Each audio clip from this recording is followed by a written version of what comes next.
Good morning student. आज मैं आप सभी को संस्कृत सेमोशी भाग 2 दशम कक्षाया संस्कृत पाठ्य पुस्तकम से ली गई पंचम पाठः जननी तुल्य वत्सला, जिसका अर्थ होता है समान प्रेम भाव वाली माता।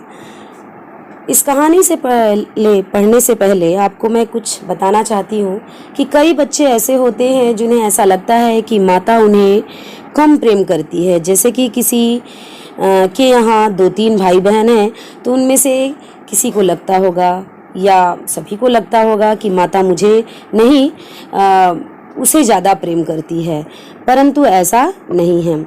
या वो आपका भाई या बहन छोटा हो या बड़ा हो, माता हर किसी को एक जैसा ही प्रेम करती है, एक जैसा ही प्रेम भाव रखती है, क्योंकि माता का प्रेम ही समान होता है सभी के लिए, अपने सभी बच्चों के लिए एक जैसा ही होता है। इस जननी तुल्य वत्सला में सीखे जाने वाले कुछ बिंदु हैं, जैसे कि माँ की ममता का महत्व आपको समझाना है। माँ के आशीर्वाद के बिना जगत दुखमय हो जाता है, यह तथ्य भी आपको बताना है। और केवल मानव जीवन में ही नहीं, बल्कि पशु पक्षी कीट पतंग व वृक्ष मातृभाव की भावना भी आपको अवगत कराना है। बच्चे के बिना माँ की स्थिति कैसी होती है यह भी आपको परिचित कराना है, और बच्चे के सुख दुख ही माँ बाप के सुख दुख होते हैं, इसे भी आपको समझाना है।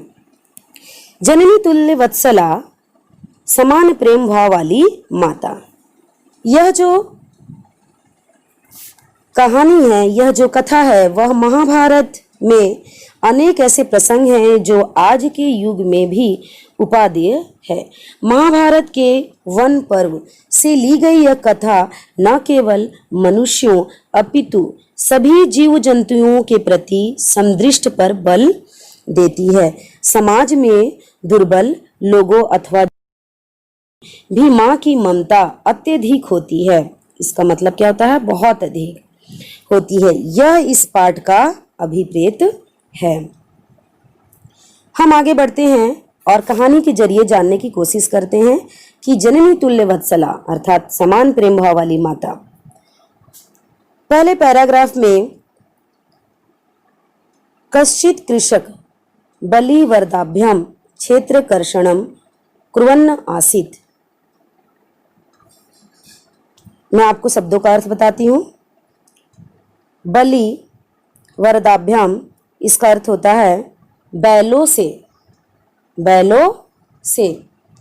कश्चित कोई, कृषक किसान, क्षेत्र कर्ष, इसका अर्थ होता है खेत की जुताई। क्षेत्रस्य कर्षणम, इसे संस्कृत में हम कह सकते हैं क्षेत्रस्य कर्षणम। कुर्वन् धन आसीत, यहाँ संधि विच्छेद है, कर रहा था। बलिवर्दयो एक शरीरेण, बलिवर्दयो बैलों से, एक शरीरेण दुर्बलः जवेन, जवेन का अर्थ होता है तेजी से, गंतुम अशक्त चासित, इसमें 3 शब्द हैं। तो अशक्त जो दिया हुआ है ये बीच में अशक्त, इसका अर्थ होता है असमर्थ। अतः कृषक तम दुर्बलम वृषभ तोदनेन नुद्धमाना अवतर्त स ऋषभ हलमुढ़वा गंतुम शक्तः क्षेत्र पपात क्रुद्ध कृषिवल तमुत्थ पायितुम बहुवारं यत्नं करोत् तथापि वृक्ष नोत्थितः। भूमौ पतिते स्वपुत्रं दृष्ट्वा सर्वधेनूनां मातु सुरभे नेत्रभ्यां श्वणि आविराशन सुरभे रीमामवस्थां दृष्ट्वा सुराधिप ताम पृच्छत् अयि शुभे किममेव रोदिषि उच्चिताम इति सा च। फिर से मैं आपको एक बार इसका अर्थ बता देती हूँ।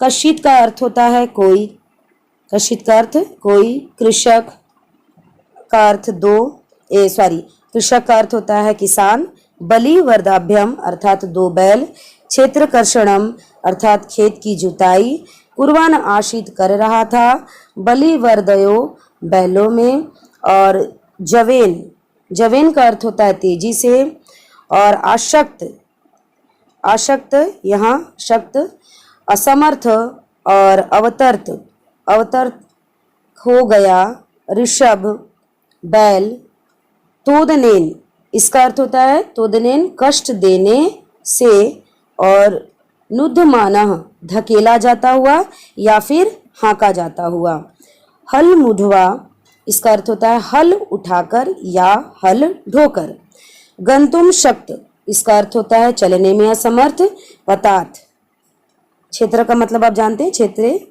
खेत में, पतात अर्थात गिर गया, क्रुद्ध मतलब क्रोधी, कृषिवल किसान, इसका भी अर्थ क्या होता है किसान, कृषक का भी मतलब होता है किसान, कृषिवल का भी मतलब होता है किसान।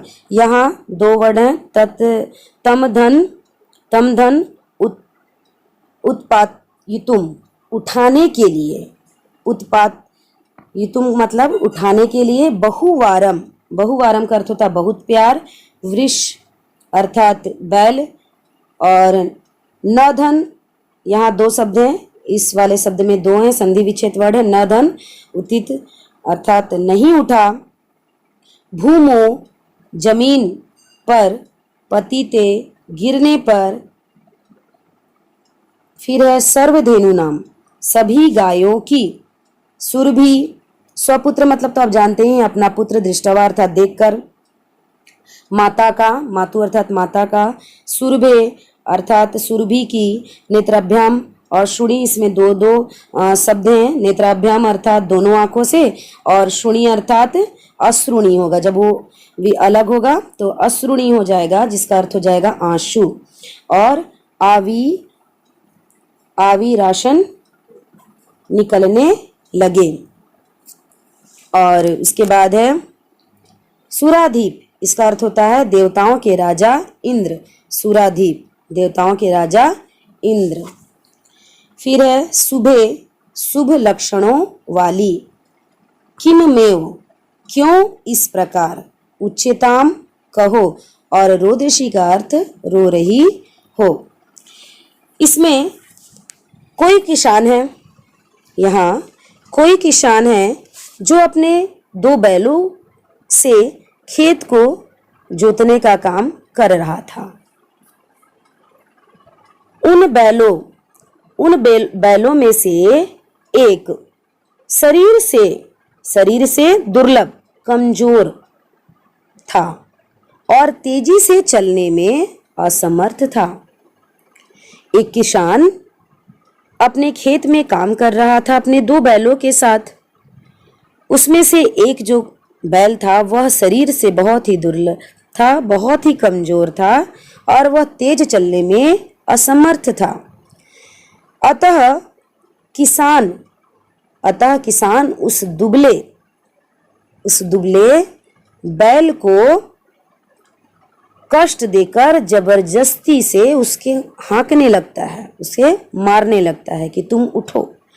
वह बैल हल को उठाकर चलने में असमर्थ हो जाता है और खेत में ही गिर पड़ता है।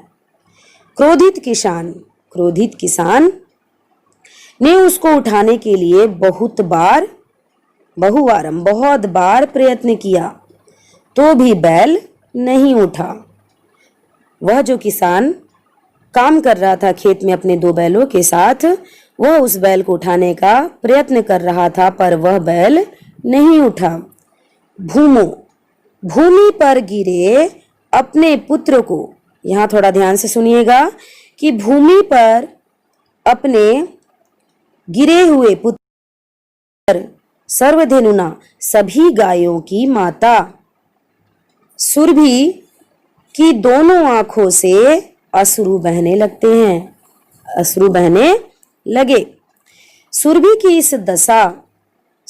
इस दशा को देखकर देवताओं के राजा इंद्र पूछे, उनसे के जो राजा हैं वो इंद्र उनसे पूछे कि अरे सुबह, अरे शुभ लक्षणों वाली, क्यों इस तरह रो रही हो? बोलो। यह और वह रोने लगी और इसे देखकर जो इंद्र थे वह सुरभि जो गायों की माता है उनसे वह पूछने लगे कि तुम क्यों रो रही है। तब सुरभि ने कहा, यह एक श्लोक है जो वह कह रही है। विनिपातो न वह कश्चित दृश्यते त्रिदशा दीप, अहम तु पुत्रम शोचामि तेन रोदामि कौशिक। यहाँ इसे का अर्थ जानने से पहले आपको शब्दों का अर्थ जानना होगा। विनिपातो, विनिपातो का अर्थ होता है सहायक। वह तुम्हारा या फिर उसका, दृश्यते इसका अर्थ दिखाई देता है, और शोचामी इसका अर्थ होता है चिंता करती हूँ, और तेन उससे, रोदामी, रोदामी का अर्थ रो रही हूँ, और त्रिदशाधीप इसका अर्थ होता है तीनों दशाओं के स्वामी इंद्र, और कौशिका इसका अर्थ हे कौशिक। अब मैं आपको इसका अर्थ बताती हूँ। वह कह रही है कि हे देवताओं के राजा, हे देवताओं के राजा, हे देवताओं के राजा, किसी का कष्ट मुझसे देखा नहीं जाता। मैं तो उस पुत्र कमजोर बैल, वो जो बैल गिर गया था उसके बारे में वो कह रही है कि मैं उस पुत्र के लिए सोच रही हूँ, उसके बारे में चिंता कर रही हूँ कि हे इंद्र, यही मेरे रोने का कारण है और मैं इसलिए रो रही हूँ। माता जो है वो बिलक बिलक कर रोती है उस गाय को गिरा हुआ देखकर। इसके बाद मैं आपको नेक्स्ट वीडियो में पढ़ाऊंगी।